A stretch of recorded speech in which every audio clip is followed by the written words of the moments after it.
Ancient rulers of Hyrule. I am a talking owl who loves to bob his head, much like Dr. Robotnik.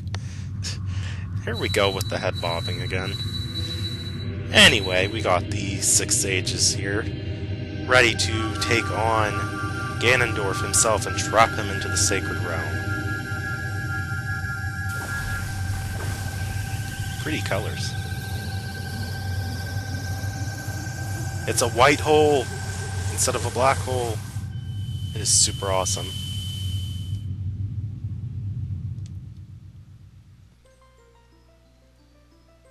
I don't know how it's said in Japanese, so I'm just going to say it in English. You!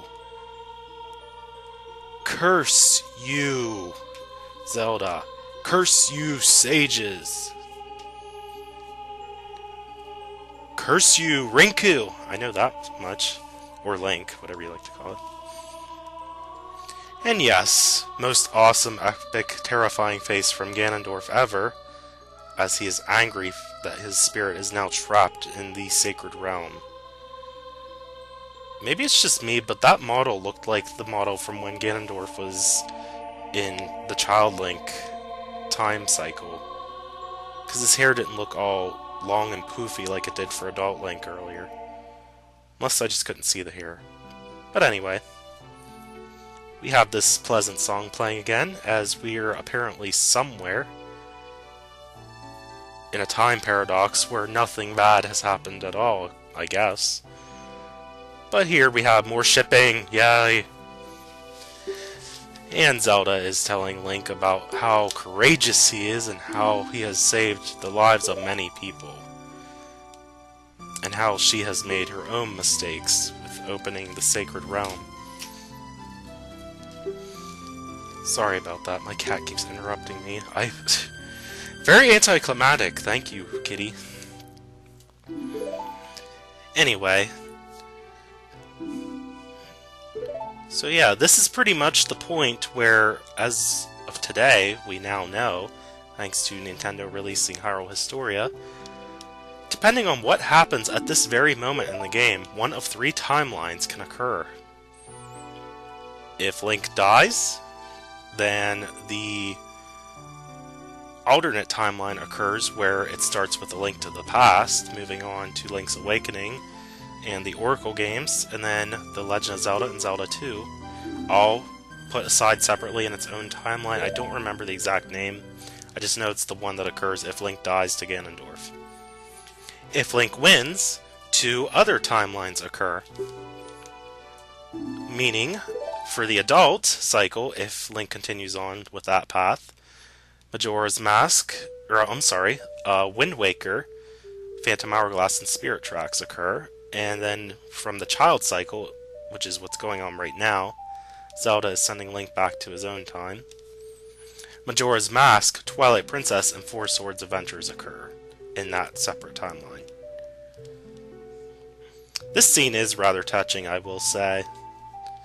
Every time, like, it doesn't, like, well, I don't think it has anyway. It's never made me cry, but it's close enough to doing that at sometimes when I've played this game.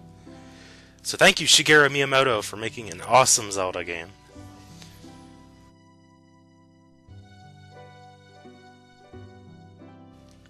Anyway, sorry about the background. People are so loud when I'm recording. It happens every time.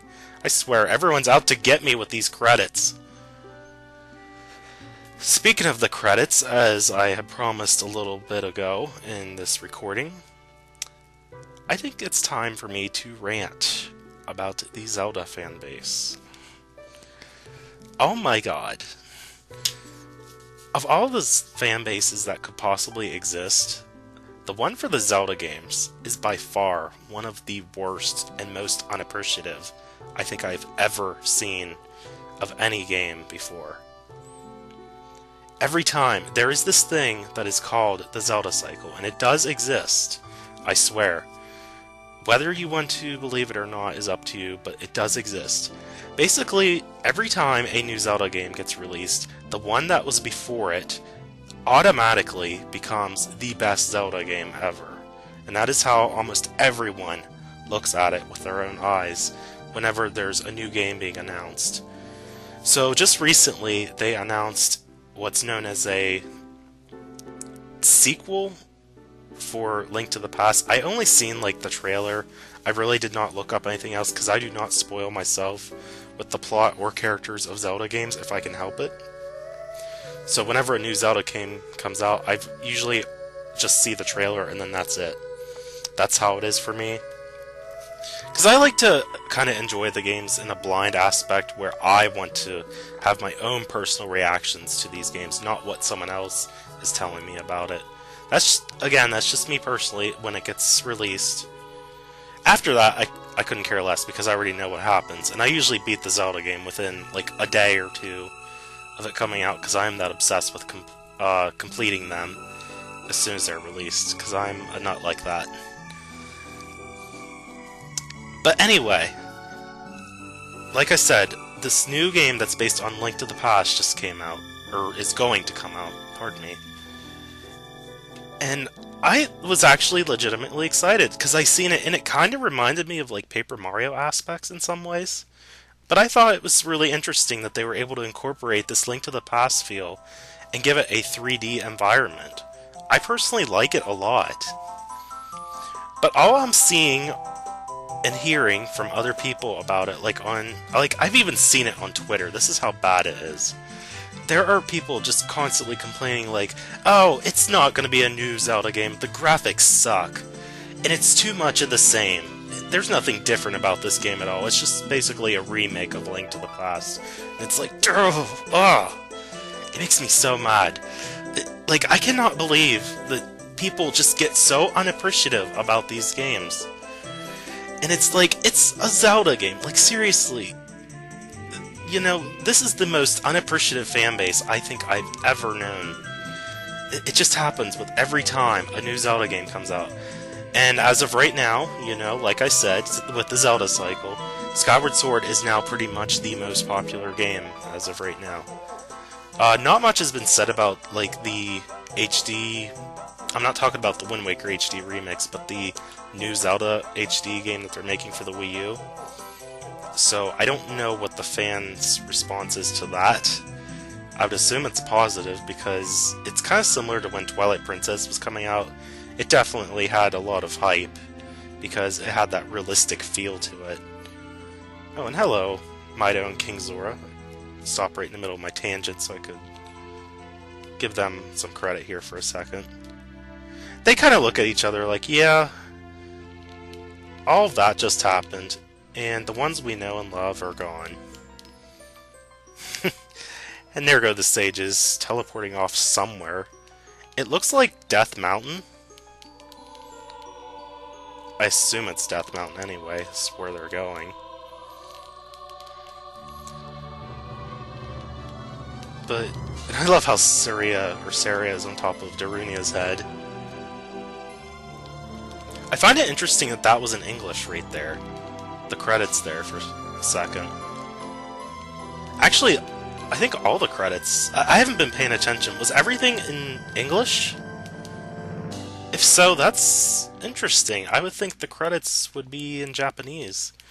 I mean, they have the Japanese romanized letters, but... I mean, like, the Japanese characters. I guess not. That actually is interesting. I'm intrigued by that. It makes me wonder why they left everything in English. I wonder if they're going to say the end in English as well. Ooh, anticlimactic. That's pretty much what this whole recording has been, thanks to all my interruptions and tangents and screw-ups with commentary. Bye-bye, Navi. We never missed you.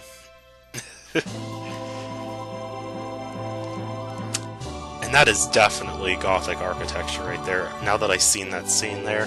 Because I was actually talking about it with my art instructor at the college I go to. Fun fact, she's actually a fan of The Legend of Zelda.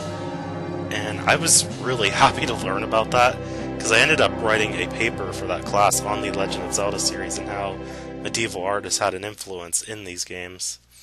Because that was the topic of the paper, was the influence of medieval art in modern media. and this happens to fit just perfect with it. But anyway, that's a story for another day. We're pretty much at the end of the game here. But again, if you're a Zelda fan, you know, give some credit for what Nintendo's doing. I mean, this isn't like the Call of Duty series. They don't pump them out multiple times a year. A lot of time, effort, and thought goes into these games. And it really is just so frustrating to see that there's not a much better appreciation of a fan base. You just cannot have a decent fan base without so many whining fans about, oh, this isn't the way I wanted it. There's too much change, or there's too much of the same. That's all it is anymore. But seriously, give them some credit. You know, these are great games. Anyway, it is in English, now that I see the credits, so this is pretty much the end of the Let's Play. I know I kind of, like, went off in a different direction, like with the angry commentary, I guess you could say. But I had to get that out there, because, you know, when I saw all of that with the internet, as far as, like, what people were saying about the new games, especially the Link to the Past style one for the 3DS, you know, that just got me riled up, and I had to say something about it. That's basically my rant for the day. Even though I don't really rant that often. But anyway, this was really fun. This is probably my favorite Let's Play that I've done so far. I had a lot of fun doing this, and it was so much fun going through with a glitch run, basically doing different sequence breaks and tricks. And yes, we have this playing. Thank you very much, Ocarina Song. But yeah, I hope you guys enjoyed. You know, like I said, I definitely had fun with the glitches. I will be doing a montage video where I'll be putting everything together, like in one collaborative video, so that if by chance you couldn't watch the whole LP from beginning to end, you'll at least be able to see a showcase of many of the different tricks and glitches that I did demonstrate throughout the Let's Play. So you have that to look forward to if you did miss out on some really interesting parts, which, believe me, a lot happened in this Let's Play that was really cool. But anyway, I think that's it for the commentary that I'm going to give.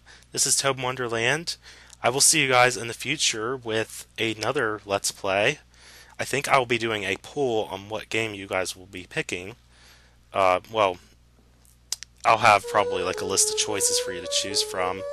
But, yeah, I have to think about what games I might be doing here soon. But whatever it is, and whatever I decide to do, I hope you guys continue to enjoy my videos, and I will see you in the future with new Let's Plays. Till then, see you guys later, and don't fall down any rabbit holes.